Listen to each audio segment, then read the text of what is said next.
Kita makan malam di luar saja ya malam ini. Mas Yoga keluar dari kamar menghampiriku yang berdiri terpaku melihat perempuan itu. Terserah Mas saja. Ayo Rindu, kamu siap-siap. Kita keluar saja untuk makan malam. Perempuan itu tersenyum manja pada suamiku. Kita makan di restoran masakan Padang ya, Mas. Aku lagi kepengen makan di sana, dia mencoba memanasiku. Aku hanya diam tak mood melawan perempuan itu. Ya, nanti Mas cari tempat yang bagus. Aku berganti pakaian, dandan sedikit. Rasanya malas sekali ikut, tapi perutku juga sedang lapar. Saat keluar kamar, kulihat perempuan itu sudah siap berganti pakaian. Pantas saja suamiku tergoda kepadanya. Dia memakai baju yang tidak cukup kain. Rok mini dipadukan dengan baju terbuka leher memperlihatkan sedikit belahan dadanya. Dasar wanita tak tahu sopan santun, tidak tahu diri. Aku sungguh tak tahan lama-lama berdekatan dengannya. Saat hendak menaiki mobil, dia malah mencoba untuk duduk di depan. Sontak itu membuatku marah seketika. Tempatmu di belakang. Kamu hanyalah orang yang tidak penting di sini, jadi jaga perilakumu. Tapi aku juga berhak duduk di samping suamiku, bukan hanya kamu. Dia malah nyolot padaku. Coba berkaca. Perempuan seperti apa dirimu? Persis seperti wanita malam penggoda suami orang. Sudah cukup kamu menghinaku, Riana. Dia berani menyebut namaku langsung. Aku ingin menamparnya, tapi dicegah oleh suamiku. Sudah, jangan kembali bertengkar. Lama-lama aku muak melihat sikap kalian. Tapi, Mas, aku pengen duduk di depan. Dia masih berusaha meraih posisiku. Sudah, Rindu, kamu duduk di belakang. Jangan membantah.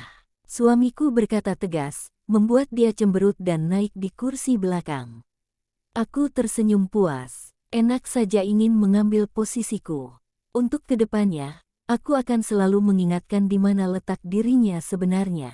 Aku duduk dengan nyaman di depan, di samping suamiku yang mengemudikan mobil.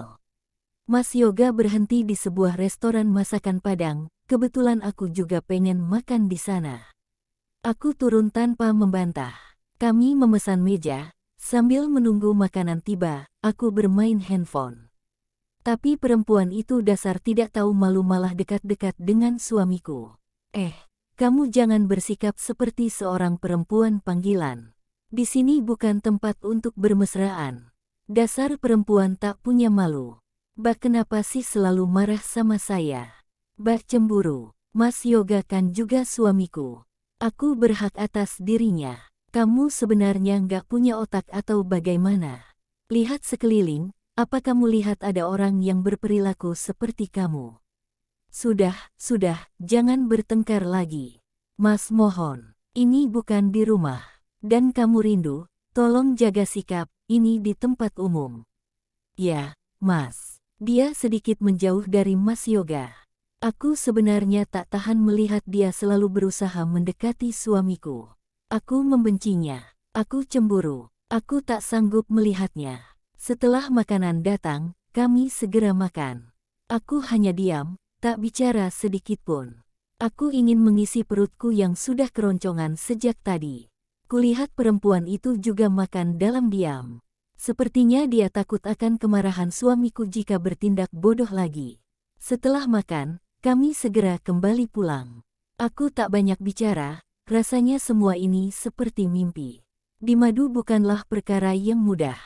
Aku tak cukup mental menghadapi semua itu. Setelah sampai di rumah, Mas Yoga langsung masuk ke kamarku. Ada rasa sedikit bahagia, karena dia tidak masuk ke kamar perempuan itu. Aku segera menyusul suamiku memasuki kamar. Tak kuhiraukan sedikit pun keberadaan perempuan itu. Mas, di mana rencananya kamu mau membawa perempuan itu? Mas sudah pesan rumah yang tidak terlalu jauh dari sini. Di mana? Bukan di komplek perumahan ini kan? Aku kembali gusar. Aku tidak ingin menjadi tetangga perempuan itu. Bukan, kompleks sebelah. Tapi tidak terlalu jauh dari sini. Jadi Mas mudah mau kemanapun kalau rumah kalian berdekatan. Aku belum bisa menerima dia, aku tidak ingin bertemu dengannya lagi. Besok pagi-pagi kamu harus segera membawanya keluar dari rumah ini. Maafkan, Mas. Kalau saja kamu hamil lebih awal, mungkin Mas tidak perlu nikah lagi. Semua ini hanyalah masalah keturunan. Mas pengen punya penerus dari darah daging Mas sendiri, Mas harap kamu mengerti ya. Aku hanya diam saat Mas Yoga menarikku ke dalam pelukannya. Inikah takdirku? Rasa marah pada Mas Yoga belum bisa kuobati. Saat dia mulai mencium leherku, refleks aku mendorongnya. Dia terkejut lalu menatap mataku dengan sorot tanda tanya besar. Kenapa Riana? Tidakkah kamu rindu pada Mas? Maaf, Mas. Aku tidak bisa. Aku tidak ingin kamu menyentuhku sekarang. Tapi kenapa? Karena aku belum memaafkanmu. Kata-kata itu cukup membuat Mas Yoga terdiam. Dia lalu berbalik memunggungiku. Tanpa sadar pipiku basah oleh air mata. Aku tak bisa melakukannya, walaupun aku merindukannya. Aku jijik saat membayangkan dia melakukan itu dengan perempuan rendahan itu. Aku membenci mereka berdua. Andai saja, suamiku menolak perjodohan dengan perempuan itu. Apa yang bisa ibu mertua lakukan? Dia tidak mungkin terlalu memaksa suamiku. Pasti pernikahan itu terjadi karena Mas Yoga juga menginginkannya. Pagi harinya, aku sudah selesai sholat subuh. Ku bangunkan Mas Yoga untuk sholat subuh. Setelah dia benar-benar bangun, aku beranjak keluar. Mengintip ke kamar tamu, benar saja perempuan menyebalkan itu masih tidur. Aku tak ingin membangunkannya, aku berlalu ke dapur. Menyiapkan sarapan untuk aku dan suamiku. Aku tak ingin menyiapkan apapun untuk perempuan itu. Kalau dia lapar akan aku suruh dia membuatnya sendiri. Aku bukan pelayannya. Ini rumahku, dan tidak ada seorang pun yang bisa memerintahku. Apalagi pelakor itu. Selesai mandi dan sholat, suamiku keluar kamar. Dia duduk di ruang tamu sambil menonton televisi. Perempuan itu bangun, entah sejak kapan aku tidak memperhatikannya. Yang aku lihat dia sudah duduk di dekat suamiku. Menyandarkan kepalanya di bahu suamiku yang tengah asik menonton berita. Darahku langsung mendidih melihatnya, ingin sekali rasanya kembali menghajarnya. Dia menoleh padaku lalu tersenyum penuh kemenangan, sepertinya dia memang berniat untuk memanasiku.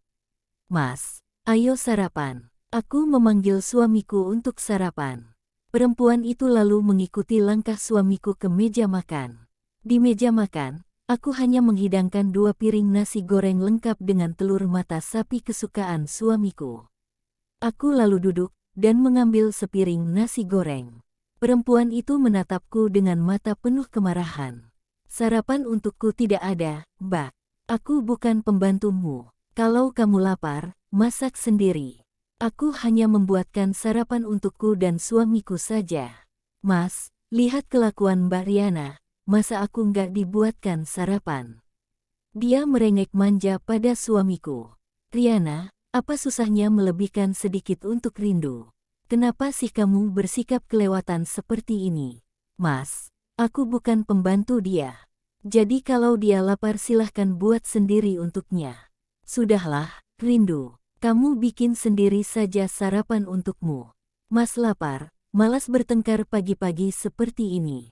Mas Yoga lalu duduk dan menikmati nasi goreng buatanku. Perempuan itu menghentakkan kakinya ke lantai, lalu beranjak ke dapur. Dia membuka kulkas, mengambil mie instan lalu memasaknya sendiri. Aku tersenyum penuh kemenangan. Aku membencinya. Sampai kapanpun aku tidak akan bersikap baik padanya. Mas, sekarang sudah siang.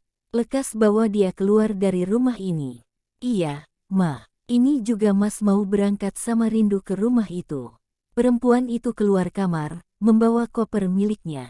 Baguslah mereka akan pergi sekarang. Aku sudah muak melihat perempuan itu. Sudah malam, tapi suamiku tak kunjung pulang. Sepertinya dia menginap di rumah perempuan itu. Netraku memanas menahan tangis. Sekarang penderitaanku dimulai. Kasih sayang suamiku sudah terbagi. Waktunya tidak seutuhnya menjadi milikku lagi. Aku kecewa, entah kemana luka di hatiku akan aku adukan. Aku tak punya tempat untuk berbagi. Bahkan tak ada tempat untukku sejenak menghibur diri. Aku hanya bisa menangis, meratapi nasibku yang buruk. Tiba-tiba handphoneku berbunyi. Ternyata Mas Yoga yang menelpon. Ma, malam ini Mas nginap di rumah Rindu ya. Dia masih baru di sini. Dia takut ditinggal sendiri. Kamu tidak apa-apakan sendiri malam ini. Tapi Mas, kamu sudah lama dinas di luar kota dan selalu bertemu dengannya. Kenapa sekarang masih tetap dengannya? Untuk malam ini saja, Riana.